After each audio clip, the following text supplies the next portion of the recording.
ನಮಸ್ಕಾರ. ಆರೋಗ್ಯವೇ ಭಾಗ್ಯ ವಿಶೇಷ ಕಾರ್ಯಕ್ರಮಕ್ಕೆ ಸ್ವಾಗತ. ನಾನು ದೀಪ್ತಿ ಪ್ರಕಾಶ್. ವೀಕ್ಷಕರೇ, ಇವತ್ತಿನ ಕಾರ್ಯಕ್ರಮದಲ್ಲಿ ಥೈರಾಯ್ಡ್ ಸಮಸ್ಯೆ ಕುರಿತಾಗಿ ಮಾತನಾಡ್ತಾ ಇದ್ದೀವಿ.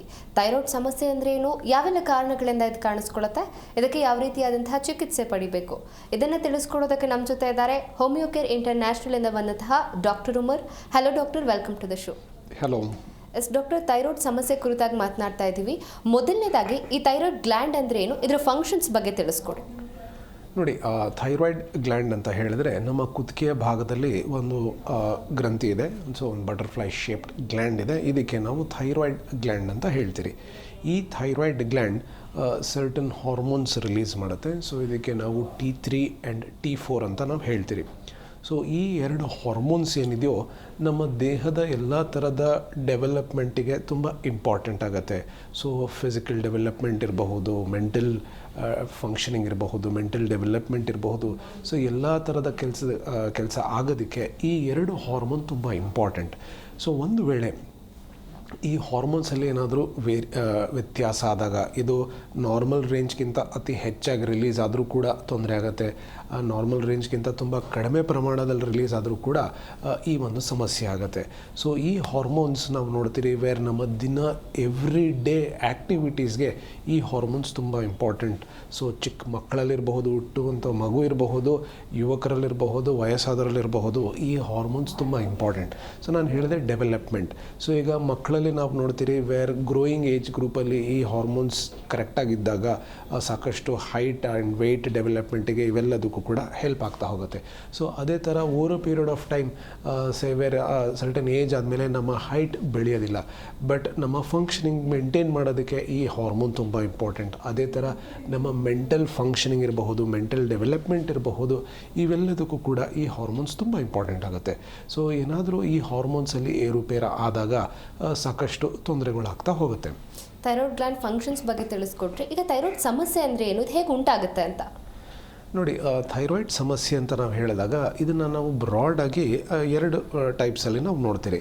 ಸೊ ನಾನು ಆಗಲೇ ಹೇಳಿದೆ, ಈ ಹಾರ್ಮೋನ್ಸಲ್ಲಿ ವೇರಿಯೇಷನ್ ಆದಾಗ, ಸೊ ಒಂದು ವೇಳೆ ಈ ಹಾರ್ಮೋನ್ಸ್ ತುಂಬ ಹೆಚ್ಚಾಗಿ ರಿಲೀಸ್ ಆಗ್ತಾ ಹೋದರೆ ಆಗ ಒಂದು ಸಮಸ್ಯೆ ಆಗುತ್ತೆ.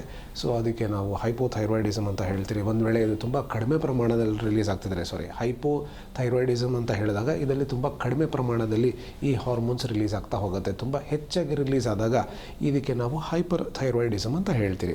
ಸೊ ಇವೆರಡು, ಈ ಥೈರಾಯ್ಡ್ ಗ್ಲ್ಯಾಂಡ್ ಡಿಸ್ಫಂಕ್ಷನ್ ಆದಾಗ, ಅತಿ ಹೆಚ್ಚಾಗಿ ಫಂಕ್ಷನ್ ಮಾಡಿದಾಗ ಅಥವಾ ತುಂಬ ಕಡಿಮೆ ಪ್ರಮಾಣದಲ್ಲಿ ಕಡಿಮೆ ಕೆಲಸ ಮಾಡ್ತಿದ್ದಾಗ ಆಗ ಥೈರಾಯ್ಡ್ ಡಿಸಾರ್ಡರ್ ಆಗಿದೆ ಅಥವಾ ಥೈರಾಯ್ಡ್ ಡಿಸ್ಫಂಕ್ಷನ್ ಆಗಿದೆ ಅಂತ ನಾವು ಹೇಳ್ತೀರಿ.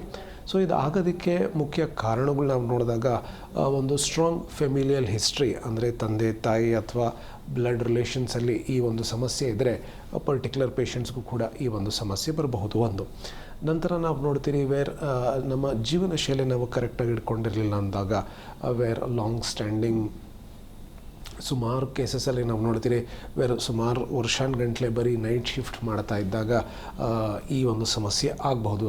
ಇದು ಒಂದೇ ಅಲ್ಲ, ಯಾವುದೇ ಒಂದು ಬೇರೆ ಎಂಡೋಕ್ರೈನಾಲಜಿಕಲ್ ಡಿಸಾರ್ಡರ್ಸ್ ಆಗಬಹುದು, ಹಾರ್ಮೋನ್ ರಿಲೇಟೆಡ್ ಸಮಸ್ಯೆ, ನಮ್ಮ ಜೀವನ ಶೈಲಿ ಕರೆಕ್ಟಾಗಿ ಇಟ್ಕೊಂಡಿರಲ್ಲ ಅಂದರೆ ಈ ಒಂದು ಸಮಸ್ಯೆ ಆಗಬಹುದು. ಮೂರನೇದು ಮುಖ್ಯ ರೀಸನ್ ನಾವು ನೋಡ್ತೀರಿ ಸೆಡೆಂಟ್ರಿ ಲೈಫ್ ಸ್ಟೈಲ್, ನಾವು ಒಂದೇ ಕಡೆ ಕೂತಿರೋದು, ಯಾವುದೇ ಥರದ ಒಂದು ವ್ಯಾಯಾಮ ಮಾಡ್ತಿರೋದಿಲ್ಲ, ಫಿಸಿಕಲ್ ಆ್ಯಕ್ಟಿವಿಟಿ ತುಂಬ ಕಡಿಮೆ ಇದ್ರಾಗಲೂ ಕೂಡ ಈ ಒಂದು ಸಮಸ್ಯೆ ಆಗ್ತಾ ಹೋಗುತ್ತೆ. ಅದರ ಜೊತೆ ನಮ್ಮ ದೇಹದಲ್ಲಿ ಒಂದು ವೇಳೆ ಅಯೋಡಿನ್ ಡಿಫಿಷಿಯನ್ಸಿ ಆಗ್ತಾ ಹೋದಾಗ ಈ ಒಂದು ಸಮಸ್ಯೆ ಕಂಡುಬರಬಹುದು. ತುಂಬ ಜಾಸ್ತಿ ಸ್ಟ್ರೆಸ್ ಇರಬಹುದು, ಮೆಂಟಲ್ ಸ್ಟ್ರೆಸ್ ಇರಬಹುದು, ಫಿಸಿಕಲ್ ಸ್ಟ್ರೆಸ್ ಲಾಂಗ್ ಸ್ಟ್ಯಾಂಡಿಂಗ್ ಕೇಸಸಲ್ಲಿ ಇದ್ದಾಗಲೂ ಕೂಡ ಈ ಒಂದು ಸಮಸ್ಯೆ ಆಗ್ಬೋದು. ಸರ್ಟನ್ ಕೇಸಸಲ್ಲಿ ನಾವು ನೋಡ್ತೀರಿ ನಮ್ಮ ದೇಹದಲ್ಲಿ ಒಂದು ಆಟೋ ಇಮ್ಯೂನ್ ರೀಸನ್ಸ್ ಇರುತ್ತೆ, ಆಟೋ ಇಮ್ಯೂನ್ ಡಿಸೀಸಸ್ಲಿಂದನೂ ಕೂಡ ಈ ಒಂದು ಸಮಸ್ಯೆ ಆಗಬಹುದು. ಸೊ ಈ ಥರ ಒಬ್ಬ ವ್ಯಕ್ತಿಯಲ್ಲಿ ಈ ಒಂದು ಹೈಪೋಥೈರಾಯ್ಡಿಸಮ್ ಇರಬಹುದು ಅಥವಾ ಹೈಪರ್ ಥೈರಾಯ್ಡಿಸಮ್ ಆಗೋದಕ್ಕೆ ನಾವು ರೀಸನ್ಸ್ನ ನಾವು ನೋಡ್ತಾ ಹೋಗ್ತೀರಿ. ಒಬ್ಬ ವ್ಯಕ್ತಿಗೆ ಈ ಥೈರಾಯ್ಡ್ ಸಮಸ್ಯೆ ಇದೆ ಅಂತ ಗೊತ್ತಾಗೋದಾದ್ರೂ ಹೇಗೆ, ಅಂದರೆ ಯಾವೆಲ್ಲ ಸಿಂಪ್ಟಮ್ಸ್ ಕಾಣಿಸ್ಕೊಳ್ಳುತ್ತೆ? ನೋಡಿ, ಇದರಲ್ಲಿ ನಾನು ಎರಡು ಥರದ ಟೈಪ್ಸ್ ಇರುತ್ತೆ ಅಂತ ಹೇಳಿದೆ, ಒಂದು ಹೈಪೋ ಆ್ಯಂಡ್ ಒಂದು ಹೈಪರ್. ಸೊ ಇದರಲ್ಲಿ ಕಾಮನ್ ಆಗಿ ನಾವು ನೋಡುವಂಥದ್ದು ಹೈಪೋಥೈರಾಯ್ಡಿಸಮ್ ತುಂಬ ಹೆಚ್ಚಾಗಿ ನಾವು ನೋಡ್ತೀರಿ. ಸೊ ಈ ಹೈಪೋಥೈರಾಯ್ಡಿಸಮ್ ಅಂತ ಹೇಳಿದಾಗ ನಮ್ಮ ಥೈರಾಯ್ಡ್ ಗ್ಲ್ಯಾಂಡ್ ಏನಿದೆಯೋ ಇದು ತುಂಬ ಕಡಿಮೆ ಪ್ರಮಾಣದಲ್ಲಿ ಕೆಲಸ ಮಾಡ್ತಿರುತ್ತೆ, ಹೈಪೋ ಫಂಕ್ಷನಿಂಗ್ ಆಗ್ತಾ ಹೋಗುತ್ತೆ. ಸೊ ಈ ಹೈಪೋ ಫಂಕ್ಷನಿಂಗ್ ಆದಾಗ ನಾನು ಆಗಲೇ ಹೇಳಿದೆ ಈ ಹಾರ್ಮೋನ್ಸ್ ನಮ್ಮ ಡೆವಲಪ್ಮೆಂಟಿಗೆ ತುಂಬ ಇಂಪಾರ್ಟೆಂಟ್.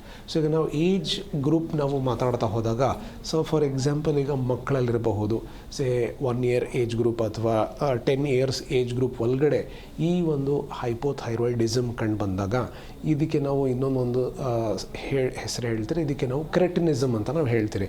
ಸೊ ಈ ಕ್ರೆಟಿನಿಸಮ್ ಅಥವಾ ಮಕ್ಕಳಲ್ಲಿ ಏನಾಗುತ್ತೆ ಅಂದರೆ ಹೈಪೋಥೈರಾಯ್ಡಿಸಮ್ ಇದ್ದಾಗ ಜನರಲಿ ಡೆವಲಪ್ಮೆಂಟ್ ಕಡಿಮೆ ಆಗ್ತಾ ಹೋಗುತ್ತೆ. ಸೊ ಫಿಸಿಕಲ್ ಡೆವಲಪ್ಮೆಂಟ್ ಇರಬಹುದು, ಮೆಂಟಲ್ ಡೆವಲಪ್ಮೆಂಟ್ ಇರಬಹುದು, ಎರಡೂ ಕೂಡ ಕಡಿಮೆ ಆಗ್ತಾ ಹೋಗುತ್ತೆ. ಸೊ ಈ ಥರ ಇದ್ದಾಗ ಮಕ್ಕಳಲ್ಲಿ ನಾವು ನೋಡ್ತೀರಿ ಅವರು ಹೈಟ್ ಬೆಳೀತಿರೋದಿಲ್ಲ, ತುಂಬ ಸ್ಟಂಟೆಡ್ ಗ್ರೋತ್ ಇರುತ್ತೆ. ಸೊ ಅದರ ಜೊತೆ ತುಂಬ ವೆಯ್ಟ್ ಗೇನ್ ಆಗ್ತಾ ಹೋಗ್ತಾರೆ. ಸೊ ಮೆಂಟಲ್ ಫಂಕ್ಷನಿಂಗ್ ಕಡಿಮೆ ಆಗ್ತಾ ಹೋಗುತ್ತೆ. ಅವರ ಜ್ಞಾಪಕ ಶಕ್ತಿ ಅಥವಾ IQ ಅಂತ ನಾವೇನು ಹೇಳ್ತೀರಿ, ಇಂಟೆಲಿಜೆಂಟ್ ಕೋಷಂಟ್ ಅಂತ ನಾವೇನು ಹೇಳ್ತೀರಿ, ಇದು ಕ್ರಮೇಣ ಕಡಿಮೆ ಆಗ್ತಾ ಹೋಗುತ್ತೆ. ಸೊ ಈ ಥರ ಮಕ್ಕಳಲ್ಲಿ ನಾವು ನೋಡ್ತೀರಿ ವೇರ್ ತುಂಬ ಒಬೇಸ್ ಮಕ್ಕಳು, ತುಂಬ ಸ್ಲೋ ಇರೋವಂಥದ್ದು, ಏನೇ ಒಂದು ಮಾತು ಹೇಳಿದ್ರೆ ಬೇಗ ಅರ್ಥ ಆಗೋದಿಲ್ಲ ಅಥವಾ ಅವ್ರ ಕೆಲಸ ಮಾಡೋದು ತುಂಬ ಸ್ಲೋ ಇರೋದು, ಈ ಥರದ ಒಂದು ಫೀಚರ್ಸ್ ಇದ್ದಾಗ ಜನರಲಿ ಇದು ಒಂದು ತುಂಬ ಇಂಪಾರ್ಟೆಂಟ್ ಸಿಂಪ್ಟಮ್ ಅಂತ ನಾವು ಹೇಳ್ತೀರಿ. ಸೊ ಇದೇ ಥರ after age groups after 15-16 years ಆದರೂ ಕೂಡ ದಿ ಸೇಮ್ ಥಿಂಗ್, ಅವರಲ್ಲಿ ಹೈಟ್ ಡೆವಲಪ್ ಆಗಿರುತ್ತೆ, ಬಟ್ ಅವರ ಮೆಂಟಲ್ ಡೆವಲಪ್ಮೆಂಟ್ ನಂತರ ಮತ್ತೆ ಸ್ಲೋ ಆಗಬಹುದು. ಅವರ ಮೆಮೊರಿ ಕಡಿಮೆ ಆಗ್ತಾ ಹೋಗುತ್ತೆ, ವೆಯ್ಟ್ ಗೇನ್ ತುಂಬ ಜಾಸ್ತಿ ಆಗ್ತಾ ಹೋಗುತ್ತೆ, ರೌಂಡ್ ಫೇಸ್ ಹೆಚ್ಚಾಗ್ತಾ ಹೋಗುತ್ತೆ, ಫಿಸಿಕಲ್ ಆ್ಯಕ್ಟಿವಿಟಿ ಮಾಡೋದಕ್ಕೆ ಅವ್ರಿಗೆ ಇಂಟ್ರೆಸ್ಟೇ ಇರೋದಿಲ್ಲ ಅಥವಾ ಫಿಸಿಕಲ್ ಆ್ಯಕ್ಟಿವಿಟಿ ತುಂಬ ಸ್ಲೋ ಇರುತ್ತೆ. ಏನೇ ಒಂದು ಗ್ರಾಸ್ಪಿಂಗ್ ಇರಬಹುದು ಅಥವಾ ಏನೇ ಒಂದು ಕೆಲಸ ಮಾಡೋದು ತುಂಬ ನಿಧಾನ ಆಗ್ತಾ ಹೋಗುತ್ತೆ. ಸೊ ಇದು ಎಲ್ಲ ಏಜ್ ಗ್ರೂಪ್ಸಲ್ಲಿ ಈ ಒಂದು ಸ್ಲೋನೆಸ್ನ ನಾವು ತುಂಬ ಕಾಮನ್ ಆಗಿ ನಾವು ನೋಡ್ತಾ ಹೋಗ್ತೀರಿ. ಇದರ ಜೊತೆ ತುಂಬ ಕಾಮನ್ ಸಿಂಪ್ಟಮ್ಸ್ ಈ ಒಂದು ಹೈಪೋಥೈರಾಯ್ಡಿಸಮಲ್ಲಿ ನಾವು ನೋಡೋದು ಅಬ್ನಾರ್ಮಲ್ ವೆಯ್ಟ್ ಗೇನ್. ಸೊ ಒಂದು ತಿಂಗಳಲ್ಲಿ 4-5 kg ತೂಕ ಹೆಚ್ಚಾಗ್ತಾ ಹೋಗುತ್ತೆ, ತುಂಬ ಜಾಸ್ತಿ ಸುಸ್ತಾಗ್ತಾ ಹೋಗುತ್ತೆ, ಸಣ್ಣ ಪುಟ್ಟ ಕೆಲಸ ಮಾಡಿದ್ರೂ ಕೂಡ ಸುಮಾರು ಸುಸ್ತಾಗ್ತಾ ಹೋಗುತ್ತೆ, ತಲೆ ಕೂದಲು ತುಂಬಾ ಹೆಚ್ಚಾಗಿ ಉದುರ್ತಾ ಹೋಗಬಹುದು. ಸೊ ವಿತ್ ದಟ್ ನಾವು ನೋಡ್ತೀರಿ ವೇರ್ ಕಾಲಲ್ಲಿ ಊತ ಕಂಡು ಬರಬಹುದು. ಇದಕ್ಕೆ ಪೀಡಿಲ್ ಎಡಿಮಾ ಅಂತ ನಾವು ಹೇಳ್ತೀರಿ. ಮೋಷನ್ಸ್ ತುಂಬ ಗಟ್ಟಿ ಆಗೋವಂಥದ್ದು, ಸ್ಲೋ ಕಾನ್ಸ್ಟಿಪೇಷನ್ ಆಗೋದು, ಜೀರ್ಣಶಕ್ತಿ ತುಂಬ ಕಡಿಮೆ ಆಗ್ತಾ ಹೋಗುತ್ತೆ, ಹಾರ್ಟ್ ರೇಟ್ ಕಡಿಮೆ ಆಗ್ತಾ ಹೋಗಬಹುದು. ಸೊ ನಮ್ಮ ದೇಹದ ಎಲ್ಲ ಫಂಕ್ಷನಿಂಗ್ ನಿಧಾನ ಆಗ್ತಾ ಹೋಗುತ್ತೆ. ಸೊ ಮಹಿಳೆಯರಲ್ಲಿದ್ದರೆ ಅವರಲ್ಲಿ ಋತುಚಕ್ರದಲ್ಲಿ ವ್ಯತ್ಯಾಸ ಆಗ್ತಾ ಹೋಗಬಹುದು. ಸೊ ಈ ಥರ ಸಾಕಷ್ಟು ಸಿಂಪ್ಟಮ್ಸ್ನ ನಾವು ಈ ಒಂದು ಹೈಪೋಥೈರಾಯ್ಡಿಸಮಲ್ಲಿ ಎಲ್ಲ ಥರದ ಏಜ್ ಗ್ರೂಪಲ್ಲಿ ನಾವು ನೋಡ್ತಾ ಹೋಗಬಹುದು. ಸೊ ಅದೇ ಹೈಪರ್ ಥೈರಾಯ್ಡಿಸಮ್ ಆದಾಗ ವೇರ್ ಹೈಪರ್ ಅಂತ ಹೇಳಿದಾಗ ನಮ್ಮ ದೇಹದ ಎಲ್ಲ ಫಂಕ್ಷನಿಂಗ್ ಹೆಚ್ಚಾಗ್ತಾ ಹೋಗುತ್ತೆ, ಅಥವಾ ಈ ಹೈಪರ್ ಫಂಕ್ಷನಿಂಗ್ ಆದಾಗ ನಾವು ನೋಡ್ತೀರಿ ವೇರ್ ಸಡನ್ನಾಗಿ ವೆಯ್ಟ್ ಲಾಸ್ ಆಗ್ತಾ ಹೋಗಬಹುದು. ಸೊ ಒಂದು ತಿಂಗಳಲ್ಲೇ 4-5 kg ತೂಕ ಕಡಿಮೆ ಆಗ್ತಾ ಹೋಗುತ್ತೆ, ತುಂಬ ಜಾಸ್ತಿ ಹೊಟ್ಟೆ ಹಶು ಆಗ್ತಿರುತ್ತೆ, ನಾವು ಎಷ್ಟೇ ಊಟ ಮಾಡ್ತಿದ್ರೂ ಕೂಡ on the contrary weight loss ಆಗ್ತಾ ಹೋಗುತ್ತೆ. ಈ ಹೈಪರ್ ಥೈರಾಯ್ಡಿಸಮಲ್ಲಿ ಕೈಕಾಲು ತುಂಬ ನಡ್ಕ ಶುರು ಆಗ್ತಾ ಹೋಗುತ್ತೆ, ಮೈ ತುಂಬ ಬಿಸಿ ಆಗ್ತಾ ಹೋಗುತ್ತೆ, ತುಂಬ ಜಾಸ್ತಿ ಭಯ ಆಗ್ತಾ ಹೋಗಬಹುದು, ಅಥವಾ ಹಾರ್ಟ್ ರೇಟ್ ತುಂಬ ಜಾಸ್ತಿ ಆಗ್ತಾ ಹೋಗುತ್ತೆ. ಇದಕ್ಕೆ ನಾವು ಟ್ಯಾಕಿಕಾರ್ಡಿಯಾ ಅಂತ ಹೇಳ್ತೀರಿ. ಸೊ ಇದರಲ್ಲಿ ಲೂಸ್ ಸ್ಟೂಲ್ಸ್ ಆಗಬಹುದು, ತುಂಬ ದಿನಕ್ಕೆ ಒಂದು 5-6 ಸತಿ ಲೂಸ್ ಮೋಷನ್ಸ್ ಆಗೋವಂಥದ್ದು. ಸೊ ಈ ಥರದ ಸಿಂಪ್ಟಮ್ಸ್ನ ನಾವು ಈ ಹೈಪರ್ ಥೈರಾಯ್ಡಿಸಮಲ್ಲಿ ನಾವು ನೋಡ್ತಾ ಹೋಗ್ತೀರಿ. ಓಕೆ ಡಾಕ್ಟರ್, ಒಬ್ಬರು ಕಾಲರ್ ಇದ್ದಾರೆ, ಮಾತನಾಡ್ಸೋಣ. ನಮಸ್ತೆ, ನಿಮ್ಮ ಹೆಸರೇನು? ನಮ್ದು ಲಕ್ಷ್ಮಮ್ಮ ಅಂತ. ಎಲ್ಲಿಂದ ಕರೆ ಮಾಡ್ತಿದ್ದೀರಾ? ನಾವು ಶಿವಮೊಗ್ಗದಿಂದ. ಶಿವಮೊಗ್ಗಕ್ಕೆ ನಮ್ಮೂರಿಂದ ಹೋಗ್ತಾ ಬರ್ತಾ 120 ರೂಪಾಯಿ ಆಗುತ್ತೆ. ಹಾಂ, ಡಾಕ್ಟರ್ ಇದ್ದಾರೆ, ಮಾತನಾಡಿ. ಸರಿ ಮೇಡಮ್ ರೇ. ಹಲೋ ಹಲೋ ಹಲೋ, ಹೇಳಿ ಮಾ. ನಮಗೆ ಥೈರಾಯ್ಡ್ ಇದೆ ಅಂತ ಹೇಳಿ ಗಂಟ್ಲು ಸ್ವಲ್ಪ ದಪ್ಪ ಆಗಿತ್ತು ಸರ್ ನಮಗೆ. ಓಕೆ. ಗಂಟ್ಲು ದಪ್ಪ ಆದಾಗ ಹೊರಗಡೆಯಿಂದ ಸ್ವಲ್ಪ ದಪ್ಪ ಆಗಿತ್ತು. ಸರಿ. ಆಮೇಲೆ ಮಲ್ನಾಡ್ ಹೈಟೆಕ್ ಅಲ್ಲಿ ಹೋಗಿ ಕ್ಯಾನಿಂಗ್ ಮಾಡಿ ಸೂಜಿ ಟೆಸ್ಟ್ ಮಾಡ್ತಿದ್ವು. ಸರಿಮಾ. ಅಲ್ಲಿ ನಾರ್ಮಲ್ ಅಂತ ಹೇಳಿದ್ದಾರೆ. ಸರಿ. ಮತ್ತೆ ಇಲ್ಲಿ ಅಶೋಕ ಸಂಜೀವಿನಲ್ಲಿ ಆ ಡಾಕ್ಟರ್ ಹತ್ರನೂ ತೋರಿಸಿದೆ ನಾನು. ಸರಿ. ಅಲ್ಲಿ 1500 ರೂಪಾಯಿ ಬ್ಲಡ್ ಚೆಕಪ್ ಮಾಡ್ತಿದ್ದೀವಿ. ಓಕೆ. ಅಲ್ಲೂ ನಾರ್ಮಲ್ ಅಂತ ಹೇಳಿದ್ದಾರೆ ಸರ್, ಆ ಥೈರಾಯ್ಡ್ ಇಲ್ಲ ಅಂದಿದ್ದಾರೆ. ಓಕೆ. ನನಗೆ ಬೇದಿ ಗೀದಿ ಏನು ಇಲ್ಲ, ಆಮೇಲೆ ಸುಸ್ತಿಂದ ಏನು ಇಲ್ಲ. ನನಗೆ ಶುಗರ್ ಇದೆ, ಆಮೇಲೆ ಶುಗರ್ ತಿಂಗಳಿಗೊಂದ್ಸರಿ ಕರೆಕ್ಟಾಗಿ ಚೆಕಪ್ ಮಾಡ್ಕೊಂಡು ಮೆಡಿಸನ್ ತಿಂತಾ ಇದ್ದೀನಿ. ಸರಿಮಾ. ನನಗೆ 65 ವರ್ಷ ಈಗ. ಸರಿ. ಗಂಟ್ಲು ಹೊರಗಡೆಯಿಂದ ಸ್ವಲ್ಪ ಊತ ಇದೆ ಸರ್, ಅದೇನು ನೋವಿಲ್ಲ. ಊಟ ಮಾಡೋ ಹೊತ್ತಿಗೆ ನಮ್ಗೆ ಏನು ಬರ್ತಾ ಇಲ್ಲ ನನಗೆ. ಅರ್ಥ ಆಯ್ತಮ್ಮ. ನೋಡಿ ತಾವು ಹೇಳ್ತಿರೋದ ಪ್ರಕಾರ ಈಗ ನಿಮಗೆ ಕುತ್ತಿಗೆ ಭಾಗದಲ್ಲಿ ಏನು ಒಂಥರ ಊತ ಬಂದಿದೆಯೋ ಅಲ್ಲಿ ಒಂಥರ ಗಡ್ಡೆ ಆಗಿಬಿಟ್ರತ್ತಮ್ಮ. ಸೊ ಇದಕ್ಕೆ ನಾವು ಗಾಯ್ಟರ್ ಅಂತ ನಾವು ಹೇಳ್ತೀರಿ. ಸೊ ಈ ಗಾಯ್ಟರ್ ಅಥವಾ ಈ ಕುತ್ತಿಗೆ ಭಾಗದಲ್ಲಿ ಊತ ಕಂಡು ಬಂದಾಗ ಅಥವಾ ಗಡ್ಡೆ ಕಂಡು ಬಂದಾಗ ಇದರಲ್ಲಿ ಸುಮಾರು ಥರದ ಟೈಪ್ಸ್ ಇರುತ್ತೆ. ಸೊ ಇದರಲ್ಲಿ ನಿಮ್ಗಾಗಿರೋದು ನನ್ನ ಪ್ರಕಾರ ನಿಮಗೆ ಗಾಯ್ಟರ್ ಅಂತ ನಾವು ಹೇಳ್ತೀರಮ್ಮ. ಸೊ ಇದು ನಿಮಗೆ ಸಾಮಾನ್ಯವಾಗಿ ಏನೇ ತೊಂದರೆ ಕೊಡೋದಿಲ್ಲ, ಬರೀ ನೋಡೋಕ್ಕೆ ಮಾತ್ರ ಅಲ್ಲಿ ನಿಮಗೆ ಊತ ಕಂಡು ಬರ್ತಿರುತ್ತೆ. ನಿಮಗೆ ಆ ಭಾಗದಲ್ಲಿ ನೋವು ಇರಬಹುದು ಅಥವಾ ನುಂಗಕ್ಕೆ ಏನಾದರೂ ಕಷ್ಟ ಆಗೋದಿರಬಹುದು ಅಥವಾ ಈ ಥರ ಯಾವುದೇ ಥರದ ಲಕ್ಷಣಗಳು ಇರೋದಿಲ್ಲಮ್ಮ. ಸೊ ಈಗ ಆಲ್ರೆಡಿ ತಾವು ಸೂಜಿ ಹಾಕ್ಬಿಟ್ಟು ಟೆಸ್ಟ್ ಮಾಡಿಸಿದ್ದೀರಾ ಅಂತ ಹೇಳ್ತಿದ್ದೀರಾ. ಸೊ ಅದರಲ್ಲೂ ಕೂಡ ನಾರ್ಮಲ್ ಬಂದಿದ್ದರೆ ಇದು ಏನೂ ತೊಂದರೆ ಇಲ್ಲ. ಇದಕ್ಕೆ ನಾವು ನಾನ್ ಕ್ಯಾನ್ಸರಸ್ ಗಡ್ಡೆ, ಇದು ಕ್ಯಾನ್ಸರ್ ಅಲ್ಲ, ಬರೀ ಒಂಥರದ ಗಡ್ಡೆ ಇರತ್ತಮ್ಮ. ಸೊ ಈ ಥರ ಆಗಬಹುದು.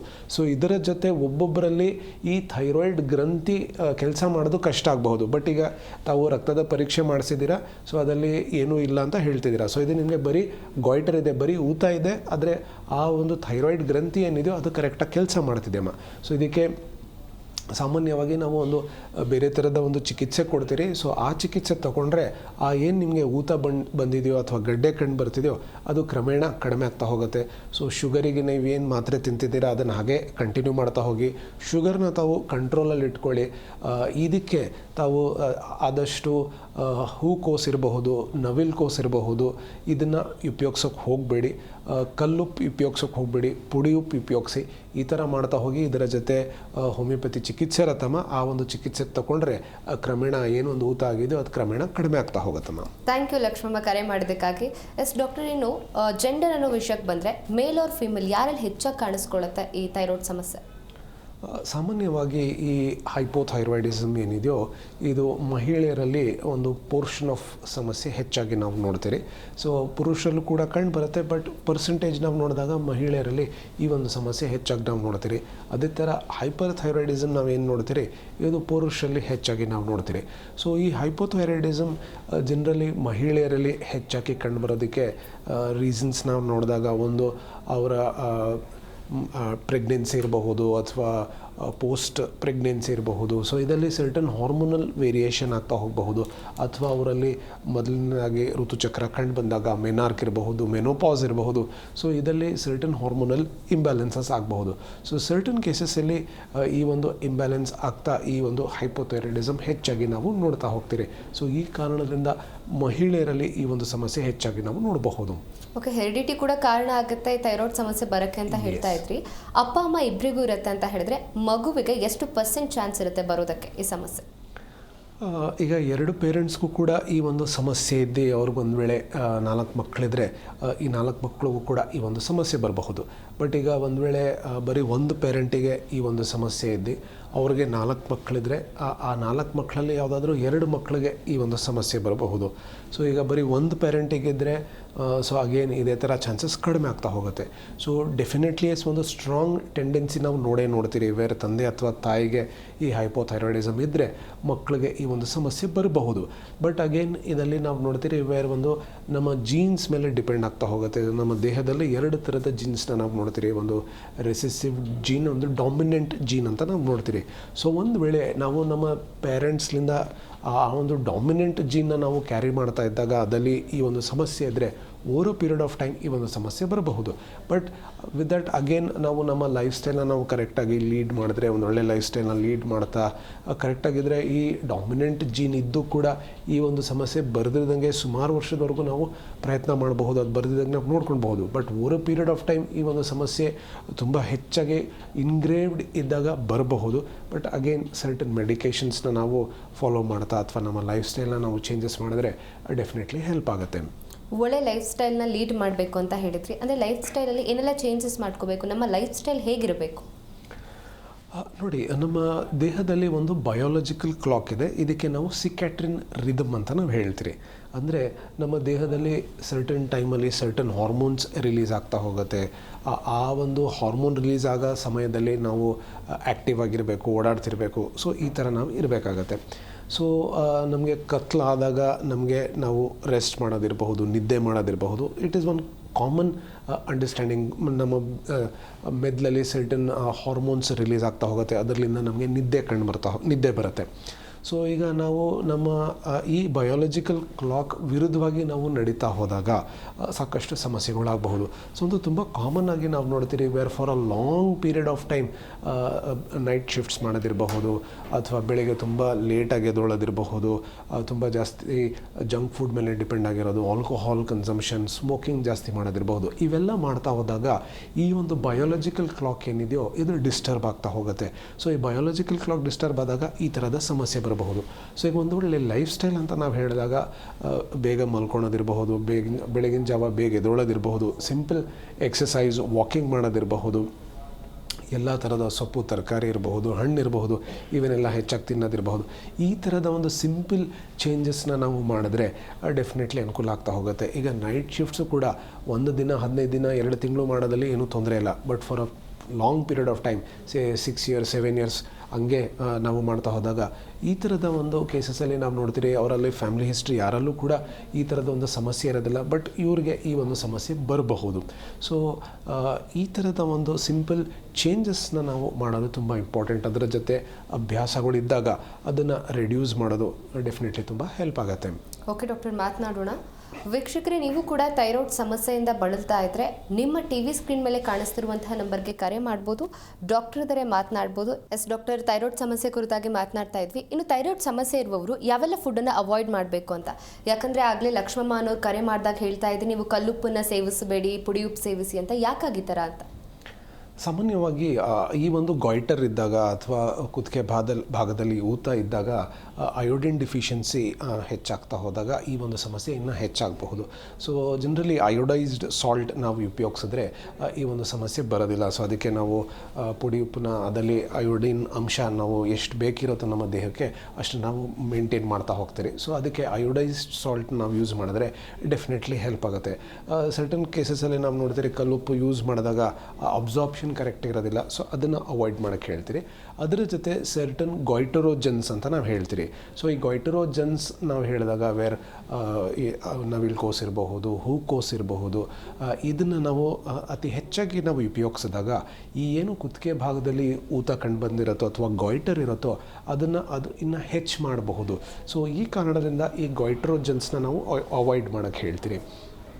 ಸೊ ಅದೇ ಥರ ಹೈಪೋಥೈರಾಯ್ಡಿಸಮ್ ಇರಬಹುದು. ಈಗ ಆಲ್ರೆಡಿ ವೆಯ್ಟ್ ಗೇನ್ ಆಗಿ ಕುತ್ತಿಗೆ ಭಾಗದಲ್ಲಿ ಮತ್ತು ಡಬಲ್ ಚಿನ್ ಅಂತ ನಾವು ಕೇಳಿರ್ತೀರಿ ಸಾಕಷ್ಟು ಜನಕ್ಕೆ. ಸೊ ಇವರಲ್ಲೂ ಕೂಡ ಈ ಥರದ ಒಂದು ಫುಡ್ ಪ್ರಾಡಕ್ಟ್ಸ್ನ ಅವಾಯ್ಡ್ ಮಾಡೋಕ್ಕೆ ಹೇಳ್ತೀರಿ. ಸೊ ಈಗ ವೆಯ್ಟ್ ಗೇನ್ ಹೆಚ್ಚಾಗಿದ್ದರೆ ಆ ವೆಯ್ಟ್ ಲಾಸ್ ಮಾಡೋದಕ್ಕೆ ಸರ್ಟನ್ ಬೇರೆ ಥರದ ಡಯಟನ್ನು ನಾವು ಫಾಲೋ ಮಾಡಬೇಕಾಗತ್ತೆ. ಕಾರ್ಬೋಹೈಡ್ರೇಟ್ಸ್ನ ರಿಡ್ಯೂಸ್ ಮಾಡಬೇಕಾಗತ್ತೆ, ಪ್ರೋಟೀನ್ನ ನಾವು ಇನ್ಕ್ರೀಸ್ ಮಾಡೋದಿರತ್ತೆ. ಸೊ ಈಗ ಅದೇ ಹೈಪರ್ ಥೈರಾಯ್ಡಿಸಮ್ ಅಲ್ಲಾದಾಗ ವೇರ್ ತುಂಬ ಜಾಸ್ತಿ ವೆಯ್ಟ್ ಲಾಸ್ ಆಗ್ತಾ ಇರತ್ತೆ. ಸೊ ಇವರಲ್ಲಿ ನಾವು ಫ್ಯಾಟ್ ಆ್ಯಂಡ್ ಕಾರ್ಬೋಹೈಡ್ರೇಟ್ಸ್ನ ಇನ್ಕ್ರೀಸ್ ಮಾಡಬೇಕಾಗತ್ತೆ, ಪ್ರೋಟೀನ್ನ ರಿಡ್ಯೂಸ್ ಮಾಡಬೇಕಾಗತ್ತೆ. ಸೊ ಅಗೇನ್ ಇಲ್ಲಿ weight gain and weight loss ಆಗ್ತಿರೋದು ಕಾರಣದಿಂದ, ಸೊ ವೇರ್ ಆ ಹಾರ್ಮೋನಲ್ ಇಂಬ್ಯಾಲೆನ್ಸ್ ಆಗ್ತಿರೋದ್ರಿಂದ. ಸೊ ಈ ಸ್ಟೇಜಸಲ್ಲಿ ನಾವು ಬರೀ ಡಯಟ್ ಒಂದೇ ಮಾಡೋಕ್ಕಾಗೋದಿಲ್ಲ. ಸೊ ಹಾರ್ಮೋನ್ ಇಂಬ್ಯಾಲೆನ್ಸ್ ಏನಿದೆಯೋ ಅದನ್ನು ಸರಿ ಮಾಡೋದಕ್ಕೆ ನಾವು ಮೆಡಿಕೇಷನ್ಸ್ ಕೊಡಬೇಕಾಗತ್ತೆ. ಅದರ ಜೊತೆ ಈ ಥರದ ಒಂದು ಡಯಟನ್ನು ನಾವು ಫಾಲೋ ಮಾಡಿದ್ರೆ ಡೆಫಿನೆಟ್ಲಿ ಹೆಲ್ಪ್ ಆಗುತ್ತೆ. ಇನ್ನು ಅರ್ಲಿ ವಾರ್ನಿಂಗ್ ಸೈನ್ಸ್ ಬಗ್ಗೆ ತಿಳಿಸ್ಕೊಡೋದಾದರೆ? ಬೇಸಿಕ್ಲಿ ಈ ಹೈಪೋಥೈರಾಯ್ಡಿಸಮಲ್ಲಿ ಅರ್ಲಿ ವಾರ್ನಿಂಗ್ ಸೈನ್ಸ್ನ ನಾವು ನೋಡ್ತೀರಿ. Where abnormal weight gain, where 1 ತಿಂಗಳಲ್ಲೇ 3-4 kg ವೆಯ್ಟ್ ಗೇನ್ ಆಗ್ತಿರೋದು, ಇದು ತುಂಬ ಇಂಪಾರ್ಟೆಂಟ್ ಸೈನ್. ಸೊ ಇದನ್ನು ನಾವು ನೆಗ್ಲೆಕ್ಟ್ ಮಾಡೋಕ್ಕೆ ಹೋಗಬಾರ್ದು. ಅದರ ಜೊತೆ ಹೇರ್ ಫಾಲ್ ಇರಬಹುದು, ಅಥವಾ ತುಂಬ ಜಾಸ್ತಿ ಸ್ಕಿನ್ ಡ್ರೈನೆಸ್ ಇರಬಹುದು, ಅಥವಾ ಬೆಳಿಗ್ಗೆ ಎದ್ದಿದ ತಕ್ಷಣವೇ ಮುಖದ ಭಾಗದಲ್ಲಿ ತುಂಬ ಊತ ಕಂಡುಬರೋದು, ಅಥವಾ ಕಾಲಲ್ಲಿ ಊತ ಕಂಡುಬರೋದು, ನಂತರ ಕ್ರಮೇಣ ಆ ಊತ ಕಡಿಮೆ ಆಗ್ತಾ ಹೋದರೆ ಇದು ಒಂದು ಅರ್ಲಿ ವಾರ್ನಿಂಗ್ ಸೈನ್ ಆಗ್ತಾ ಹೋಗುತ್ತೆ. ಇದರ ಜೊತೆ ತುಂಬ ಜಾಸ್ತಿ ಚಳಿ ಆಗ್ತಾ ಇದ್ದರೆ ಚಳಿ ತಡೆಯೋಕ್ಕಾಗ್ತಾ ಇಲ್ಲ. ಸೊ ಇವೆಲ್ಲ ಹೈಪೋಥೈರಾಯ್ಡಿಸಮ್ ಅರ್ಲಿ ಸೈನ್ಸ್ ಇರಬಹುದು.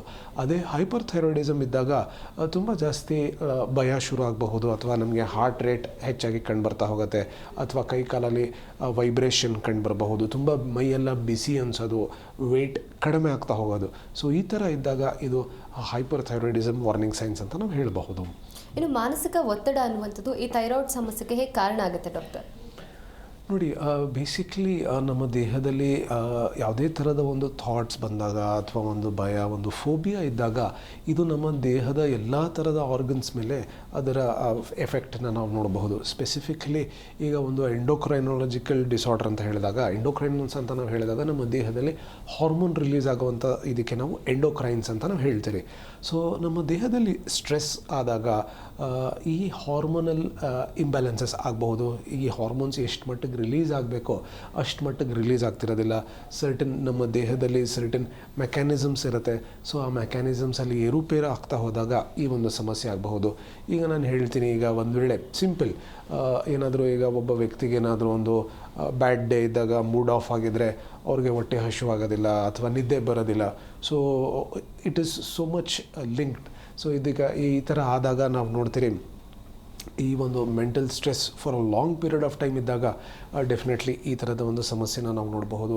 ಹೈಪೋ ಇರಬಹುದು, ಹೈಪರ್ಥೈರಾಯ್ಡಿಸಮ್ ಇರಬಹುದು. ಸಾಕಷ್ಟು ಕೇಸಸಲ್ಲಿ ಹೈಪೋಥೈರಾಯ್ಡಿಸಮ್ ನಾವು ರೆಟ್ರೋಸ್ಪೆಕ್ಟಿವ್ಲಿ ಅನಾಲಿಸಿಸ್ ನಾವು ಮಾಡ್ತಾ ಹೋದಾಗ ಸರ್ಟನ್ ಕಾಸ್ ಆ್ಯಂಡ್ ಎಫೆಕ್ಟ್ ಆಗಿರುತ್ತೆ. ಸರ್ಟನ್ ಒಂದು ಸಮಯದ ಮುಂಚೆ ಏನಾದರೂ ಒಂದು ಅವ್ರಿಗೆ ತೊಂದರೆ ಆಗಿರುತ್ತೆ, ಅದಾದ ನಂತರ ಈ ಒಂದು ಸಮಸ್ಯೆ ಆಗೋ ಚಾನ್ಸಸ್ ಡೆಫಿನೆಟ್ಲಿ ನಾವು ನೋಡ್ತೀರಿ.